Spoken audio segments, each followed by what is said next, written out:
अस्सलाम वालेकुम स्टूडेंट्स, उम्मीद आप सब खैरियत से हैं। फ़िज़िक्स फ़र्स्ट ईयर सी का कोर्स हमने स्टार्ट किया हुआ है और चैप्टर नंबर 7 जिसका नेम है ऑसिलेशंस, लास्ट टाइम हमने उसके न्यूमेरिकल्स किए थे। उससे पहले हमने चैप्टर नंबर 6 के कंसेप्चुअल क्वेश्चंस और न्यूमेरिकल किए थे।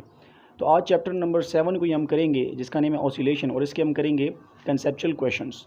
तो स्टार्ट करते हैं। सबसे पहला जो कंसेप्चुअल क्वेश्चन है वो ये है, स्टेटमेंट इसकी ऐसे है, give two applications in which resonance play an important role. अगर इसको मैं एक्सप्लेन करूँ इस क्वेश्चन को, तो ऐसे कहते हैं कि हमने कोई सी भी दो एप्लीकेशंस बतानी है जिसमें रेजोनेंस बहुत अहम किरदार अदा करती है। तो देखिए, वैसे तो काफ़ी ज़्यादा एप्लीकेशंस हैं रेजोनेंस की, जैसे कि पहले मैं गिनवा देता हूँ। सबसे पहले आप ले सकते हैं ट्यूनिंग ऑफ रेडियो जो है उसमें भी रेजोनेंस अप्लाई हो रहा है। इसी तरीके से पेंडुलम जो है उसमें भी रेजोनेंस अप्लाई हो रहा है। कुकिंग ऑफ फूड जो है वहाँ पर भी रेजोनेंस अप्लाई हो रहा है। स्विंग जो होता है, झूला वगैरह, वहाँ पर भी रेजोनेंस वगैरह अप्लाई हो रहा है। काफ़ी चीज़ें हैं। इसी तरीके से जो ब्रिज होता है उसके बीच में भी रेजोनेंस का फिनोमेना अप्लाई होता है। तो हम एक्सप्लेन कर लेते हैं इसमें से दो, क्योंकि हमें कहा हुआ है ये जो रिक्वायर्ड है वो सिर्फ 2 है, तो हम सिर्फ 2 को एक्सप्लेन कर लेते हैं। सबसे पहले ट्यूनिंग ऑफ रेडियो की बात कर लेते हैं। देखिए, जो रेडियो है वो आपके पास किस तरीके से काम करता है। जो रेडियो पे अगर आप गौर करेंगे तो काफ़ी चैनल्स आते हैं। हर एक चैनल की अपनी एक फ्रिक्वेंसी होती है जिसको हम बोलते हैं ट्रांसमिशन फ्रिक्वेंसी। अब यहाँ पर रेडियो के बीच में एक रेंज होती है फ्रिक्वेंसी की। जब आप उस रेंज को चेंज कर रहे होते हैं तो मतलब ये हुआ कि आप जो फ्रिक्वेंसी है उसकी वैल्यू को चेंज कर रहे हैं, अप्लाइड फ्रिक्वेंसी आप चेंज कर रहे हैं। और जब आपके पास ट्रांसमिशन वाली फ्रिक्वेंसी और अप्लाइड फ्रिक्वेंसी आपस में मैच कर जाएगी तो आपका जो रेडियो का चैनल है वो ट्यून कर जाएगा, और यहाँ पर जो फिनोमेना अप्लाई हो रहा है इसी को हम बोलते हैं रेजोनेंस। इसी तरीके से कुकिंग ऑफ फूड की अगर बात की जाए तो कुकिंग ऑफ फूड में आप जब भी ओवन के बीच में कोई भी फूड रखते हैं, फॉर एग्जांपल आपने कोई भी चीज़ रख दी और उसके बीच में लाजिम होता है वाटर मालिक्यूल्स भी होते हैं और ऑयल पार्टिकल्स भी होते हैं। तो वाटर मालिक्यूल्स का एक फ्रिक्वेंसी होती है। तो जब यहाँ पर ओवन के बीच में ओवन की जो फ्रिक्वेंसी होती है वो मैच कर जाती है उस वाटर के साथ, वाटर की मालिक्यूल जो उसके साथ मैच कर जाएगी, तो यहाँ पर एवापोरेशन होगी। एवापोरेशन की वजह से यहाँ पर हीट वो प्रोवाइड करेगी। एवापोरेशन की वजह से वो लिक्विड जो है, जो वाटर है, वो गैस में कन्वर्ट होगा, स्टीम में कन्वर्ट होगा, और यहाँ पर उसके इर्द गिर्द जितना भी पोर्शन होगा फॉर जो भी फूड है वो जल्दी से कुक हो जाएगा। तो यहाँ पर हम बोल सकते हैं कि रेजोनेंस का फिनोमेना यहाँ पर अप्लाई हो रहा है। ब्रिज में भी अप्लाई हो रहा है, स्विंग में भी अप्लाई होता है, काफ़ी जगहों पर अप्लाई होता है। अब मूव कर लेते हैं कंसेप्चुअल क्वेश्चन नंबर 2 पर। यहाँ पर कहते हैं what happens to the time period of pendulum if its length is double. तो सिंपल कहते हैं कि आपके पास एक पेंडुलम है, अगर आप उसकी लेंथ को डबल कर दें तो इसके टाइम पीरियड पर क्या असर पड़ेगा। तो आंसर स्टार्ट करते हैं। पहले ऐसा कर लेते हैं कि एक सिंपल टाइम पीरियड ले लेते हैं, सिंपल पेंडुलम लेते हैं जिसकी लेंथ आपके पास ओरिजिनल लेंथ है। तो टाइम पीरियड की जो यहाँ पर इक्वेशन है वो है T=2π√L/g। ये तो आपके पास नॉर्मल था, लेकिन अगर मैं इसकी लेंथ को डबल कर दूं, इस पेंडुलम की जो लेंथ है इसको मैं डबल कर दूं, तो मेरे पास जो न्यू लेंथ आती है उसको हम L डैश से डिनोट करेंगे, और वो बराबर होगी 2L की। जो प्रीवियस लेंथ है वो तो L है, तो इसके डबल हो जाएगी। अब जो न्यू टाइम पीरियड आएगा वो आपके पास बराबर होता है T=2π√L/g। L डैश की जगह मैं 2L लिख लूँगा क्योंकि L डैश की वैल्यू क्या है 2L। यहाँ से मैं ऐसा करता हूँ कि जो अंडर रूट लिखा है, अंडर रूट इन तीनों चीज़ों पर अप्लाई हो रहा है। 2 पर भी अप्लाई हो रहा है, L पर भी अप्लाई हो रहा है, और G पर भी अप्लाई हो रहा है। तो मैं ऐसा करता हूँ कि अंडर रूट 2 को मैं यहाँ से सेपरेट कर लेता हूँ, बाहर निकाल लेता हूँ ब्रैकेट से, और मेरे पास जो ब्रैकेट के अंदर बचता है वो है 2π√L/g। और ये चीज़ हमारे पास बराबर है टाइम पीरियड के। तो मैं यहाँ पर सिंपली लिख सकता हूँ T=√2 multiply by time period, simple time period. Finally मैं ये बोल सकता हूँ, और अंडर रूट 2 बराबर होता है 1.41 के। फाइनली हम ये बोल सकते हैं कि अगर हम एक पेंडुलम की लेंथ को डबल करेंगे तो इसका जो टाइम पीरियड है, जो न्यू टाइम पीरियड आ रहा है, वो इंक्रीज़ हो जाएगा 1.41 टाइम्स जो प्रीवियस टाइम पीरियड है उसके। आप इस तरह बोल सकते हैं कि जो प्रीवियस टाइम पीरियड है वो इंक्रीज़ हो जाएगा कितने times, 1.41 times. Now we have conceptual question number 3। Statement इसकी ऐसी है, what will be the frequency of a simple pendulum if its length is 1 metre. देखिए, यहाँ पर कहते हैं कि एक सिंपल पेंडुलम है आपके पास और उसकी लेंथ आपके पास है 1 मीटर। तो ये कहते हैं अगर इसकी लेंथ 1 मीटर है तो बताओ कि इसकी फ्रिक्वेंसी कितनी होगी। फ्रिक्वेंसी कैलकुलेट करने के लिए हमें सबसे पहले टाइम पीरियड फाइंड करना होगा, क्योंकि फ्रिक्वेंसी का फार्मूला है 1/t। तो टाइम पीरियड तो इसमें हमारे पास गिवन नहीं है, सबसे पहले हम टाइम पीरियड फाइंड करेंगे। और टाइम पीरियड का फार्मूला है पेंडुलम के लिए T=2π√L/g। ये फार्मूला है। और यहाँ पर L की अगर आप वैल्यू देखो तो 1 मीटर है, मैं यहाँ पर पुट कर देता हूँ 1। और यहाँ पर 1 का अगर मैं स्क्वायर ले लूँ तो कोई फ़र्क नहीं पड़ता, अंडर रूट मैंने बीच में काट दिया, तो मेरे पास जो टाइम पीरियड आता है वो आता है T=2π/√g। ये क्वेश्चन नंबर 2 इसको नाम दे देते हैं। और इसी इक्वेशन को हम इक्वेशन नंबर फर्स्ट में पुट कर देते हैं, जो कि थी F is equal to 1/T। मैंने यहाँ पर पुट कर दी, देखें यहाँ पर पुट हो गई। नीचे देखें अंडर डिवाइड में अंडर रूट जी लिखा है, ये ऊपर आके मल्टीप्लाई हो जाएगा, तो हमारे पास जो वैल्यू बनती है वो बनती है F is equal to 1 divide by 2 pi, और साथ में मल्टीप्लाई ऊपर लिखा हुआ है अंडर रूट जी। मैं इन सब की वैल्यूज़ पुट कर देता हूँ। पाई की वैल्यू तो 3.1416 मल्टीप्लाई, और अंडर रूट जी है तो जी की वैल्यू है 9.8। इस सबको मैं मल्टीप्लाई करता हूँ तो मेरे पास जो वैल्यू बनती है वो बनती है 0.498। मतलब अगर अप्रॉक्सीमेटली किया जाए तो अप्रॉक्सीमेटली मेरे पास ये बनता है 0.5 बन रहा है। तो 0.5 पर सेकंड भी आप बोल सकते हैं, 0.5 हर्ट्ज़ भी हम बोल सकते हैं इसको। Now we have next conceptual question number 4। Statement में कहते हैं give one practical example each of free and force oscillation.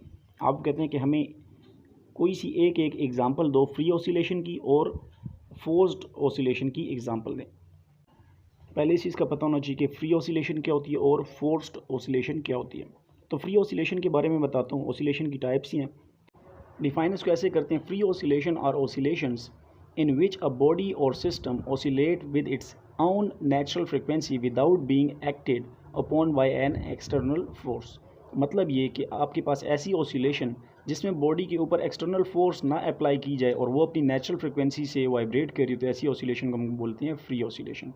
Example आपके पास इसकी है स्विंग। फॉर एग्जांपल आप अगर एक स्विंग को पुश कर रहे हो तो वो अपनी नेचुरल फ्रिक्वेंसी से मूव करती है और उसके बाद उसके ऊपर फोर्स नहीं लगाते, तो वो जो मोशन करी वो आपके पास है फ्री ऑसिलेशन। फोर्स्ड ऑसिलेशन आपके पास ऐसी है कि जिसमें आप नेचुरल फ्रिक्वेंसी से मूव नहीं करती बल्कि आप उसके ऊपर बार बार फोर्स लगाते हो, तो ऐसे उसको हम बोलते हैं पीरियोडिक फोर्स लगा रहे हो उसके ऊपर, एक बॉडी के ऊपर बार बार, तो उसको हम बोलते हैं फोर्स्ड ऑसिलेशन। एग्जांपल अगर देखी जाए स्विंग की हम एग्जांपल लेंगे, लेकिन आप हर बार अगर उसको पुश कर रहे हो, देखें पिछले केस में भी आपके पास स्विंग की एग्जांपल मैंने दी, यहाँ पर भी स्विंग की एग्जांपल, आप भी कंफ्यूज हो रहे होंगे। कंफ्यूज नहीं होना। देखें पहले केस में मैंने ये एग्जांपल दी कि आप फॉर एग्जांपल एक बच्चे को झूला दे रहे हैं और आप उसको झूला दे के छोड़ देते हैं, उसके बाद वो जो मोशन करेगा वो आपके पास है फ्री ऑसिलेशन। लेकिन अगर आप उसी बच्चे को झूला दे रहे हैं और बार बार उसको पुश करते जाते हैं, तो यहाँ पर जो उसको आप पुश दे रहे हैं, ये आपके पास इससे जो ऑसिलेशन होगी आपके पास है forced oscillation. Next we have conceptual question number 5। Statement में कहते हैं a simple pendulum is set into vibration and then left untouched eventually stops. Why? Simple कह रहे हैं कि आपके पास एक सिंपल पेंडुलम है। पेंडुलम का मतलब लाजमी नहीं कि आप घड़ी वाली, आप ऐसा भी कर सकते हैं कि एक धागा लें या केमिकल या कोई भी तार लें और उसके साथ एक पत्थर को या किसी भी मास को अटैच कर दें और उसको आप किसी एक एक्सिस की तरफ वाइब्रेट करें, तो वो जो मोशन कर रहा होता है वो आपके पास है पेंडुलम। तो ये कहते हैं कि आप अगर उसको मूव करते हैं और उसके बाद उसको आप टच नहीं करते, थोड़ी देर बाद जाके वो स्टॉप हो जाता है। ऐसा क्यों है? तो ये आपके पास जो रियल केस है वो इसका होता है। आइडियल केस में हम ऐसा नहीं लेते। यहाँ पर हम ये बोलते हैं कि जब भी पेंडुलम टू और फ्रो मोशन कर रहा होता है तो यहाँ पर कंटिन्यूसली ये वर्क कर रहा होता है against the resistance of air. लाजिम बात है, यहाँ पर इसका जो मास है या इसका स्ट्रिंग जो है वो मूव कर रहा है, तो इसके ऊपर अगेंस्ट फोर्स लग रही है। पहली बात तो ये कि इसके ऊपर एयर रेजिस्टेंस लग रहा है, जिसकी वजह से इसकी जो स्पीड है वो थोड़ी ऐसी डाउन हो जाती है। दूसरी अगर बात की जाए तो यहाँ पर इसके ऊपर ग्रेविटी भी एक्ट कर रही है। ग्रेविटी जो एक्ट कर रही है वो इसको डाउनवर्ड खींच है, जिसकी वजह से इसकी मोशन जो है वो इफेक्ट हो रही है, इसकी स्पीड स्लो डाउन होती है। और एयर रेजिस्टेंस भी आप बोल सकते हैं, यहाँ पर फ्रिक्शन फोर्स भी आप बोल सकते हैं और ड्रैग फोर्स भी हम बोल सकते हैं। और यहाँ पर आपके पास जो ग्रेविटी है, इन तीन फैक्टर्स की वजह से यहाँ पर इसका जो एम्पलीट्यूड है वो ऐसा ऐसा डिक्रीज़ करता जाएगा और फाइनली आपके पास जो बॉडी है वो क्या हो जाएगी, अपनी एनर्जी लॉस करती जाएगी और ग्रेजुअली अपने आप को स्टॉप कर देगी। और इस चीज़ को हम एक और नाम भी देते हैं, डैम्पिंग भी बोलते हैं, कि जब आपके पास टाइम गुजरने के साथ साथ एम्पलीट्यूड डिक्रीज़ होता जाता है तो इसको हम बोलते हैं डैम्पिंग। तो यहाँ पर हम बोल सकते हैं कि डैम्पिंग भी एक बहुत बड़ा फैक्टर है इसकी एम्पलीट्यूड को डिक्रीज़ करने में। नेक्स्ट क्वेश्चन अगर पढ़ें तो इसमें कहते हैं how can you compare the masses of two bodies by observing their frequencies of oscillation when supported by a spring. तो कहते हैं आपके पास एक स्प्रिंग है और आपके पास दो मासेज हैं, और तो ये कहते हैं कि उन वो डिफरेंट मासेज हैं, तो इनकी फ्रिक्वेंसीज़ को आप कंपेयर कैसे कर सकते हैं। आंसर स्टार्ट करते हैं। देखिए आपके पास मास अटैच टू जो स्प्रिंग है, क्योंकि आपके पास मास है वो एक स्प्रिंग के साथ अटैच हुआ है, इसके लिए आपके पास जो टाइम पीरियड की वैल्यू है वो है t is equal to 2π/m over K. लेकिन अगर फ्रिक्वेंसी फाइंड करनी है तो हम इसका रेसिप्रोकल ले लेंगे और फ्रिक्वेंसी आ जाती है general frequency f is equal to 1/2π/k/m। अब हमने यहाँ पर कंपैरिजन करना, तो हम ऐसा करते हैं, पहले मास 1 के लिए हम फ्रिक्वेंसी निकालते हैं और फिर मास 2 के लिए। तो हम जस्ट इसमें 1 और 2 पुट कर देंगे। तो मास 1 के लिए जो फ्रिक्वेंसी आती है वो आती है F1 = 1/2 पाई √k/1m। ये इसको हम इक्वेशन नंबर 1 का नाम दे देंगे।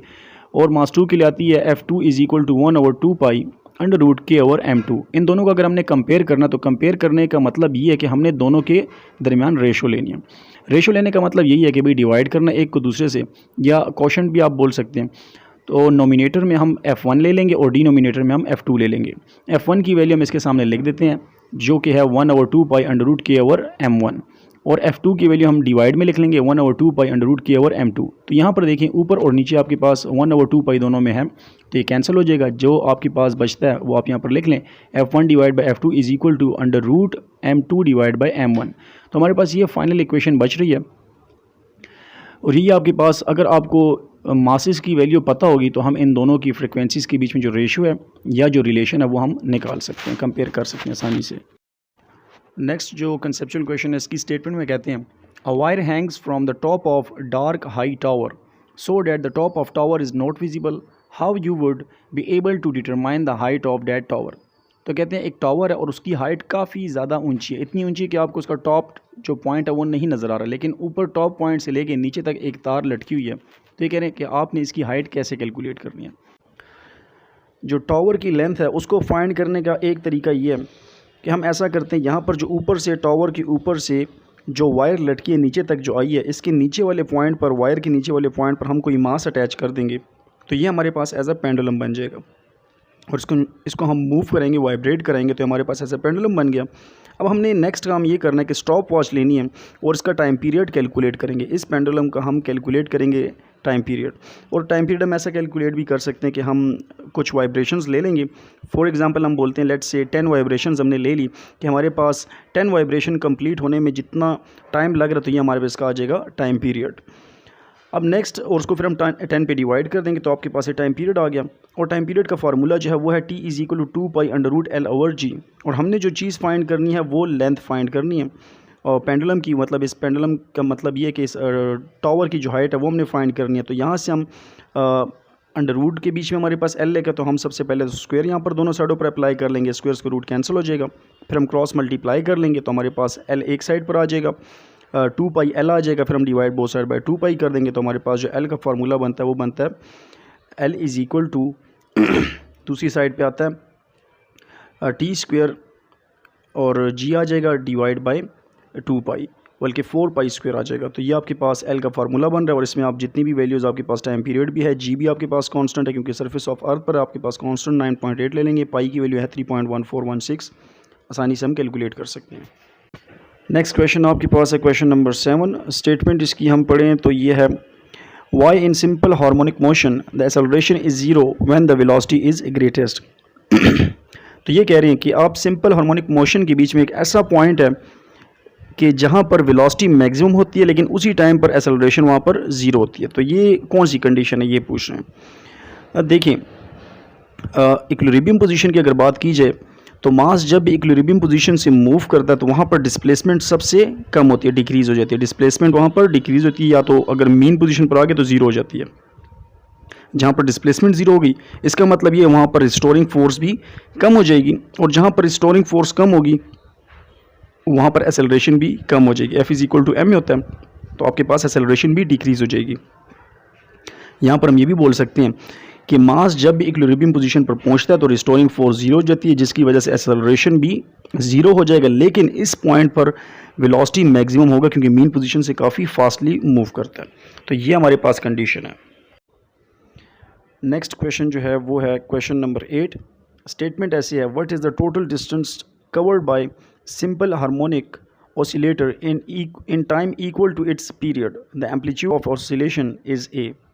तो कहते हैं कि एक पीरियड के बीच में सिंपल हार्मोनिक मोशन जब भी होती है तो उसके बीच में, एक पीरियड के बीच में जो टाइम लगता है उसके बीच में कितना डिस्टेंस एक बॉडी कवर करते हो। तो हमने ये डिस्टेंस बताना है, या आप इस तरह बोल सकते हैं कि एक पीरियड कंप्लीट होने में जितना डिस्टेंस लगता है वो हमारे पास क्या है, वो उसको आपने कैलकुलेट करना है कि वो कितना डिस्टेंस है।